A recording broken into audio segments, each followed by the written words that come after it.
एक बार फिर चुनाव का रास्ता अब साफ हो गया है और क्या सभी पार्टियां तैयारी में हैं अगले चुनावों की, इस पर बात करने के लिए हमारे साथ मौजूद हैं आपकी तरफ से आशुतोष जी। दिल्ली आप ही के अंडर में आप काम कर रही हैं। जिस तरह से कल जो कुछ घटनाक्रम हुआ उसके बाद रास्ता साफ नजर आ रहा है कि चुनाव होंगे, लेकिन क्या उपचुनावों की तैयारी आप लोगों ने छोड़ दी? नहीं, उपचुनाव की तैयारी तो एक टेक्निकल रिक्वायरमेंट है। जब तक कि औपचारिक तौर पर दिल्ली विधानसभा भंग नहीं होती है तब तक आप उस प्रोसेस को रोक नहीं सकते, क्योंकि उस प्रोसेस को रोकने के लिए इलेक्शन कमीशन के पास वो इन्फॉर्मेशन चाहिए कि दिल्ली विधानसभा भंग हो गई, और इलेक्शन कमीशन के पास अब बाई इलेक्शन कराने का कोई कारण नहीं और कोई संवैधानिक ज़रूरत भी नहीं है उसकी। तो जब तक वो टेक्निकल है, तब तक रिक्वायरमेंट है, तब तक तो प्रोसेस चलेगा।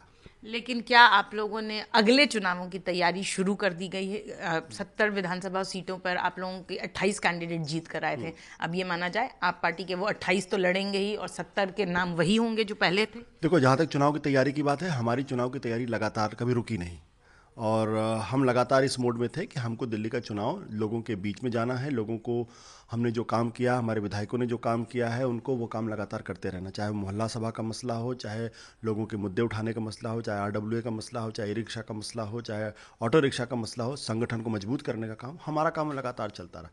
जहाँ तक उम्मीदवारों का सवाल है, अभी हमारे ख्याल से बहुत जल्दबाजी है इस बारे में कुछ भी कहना।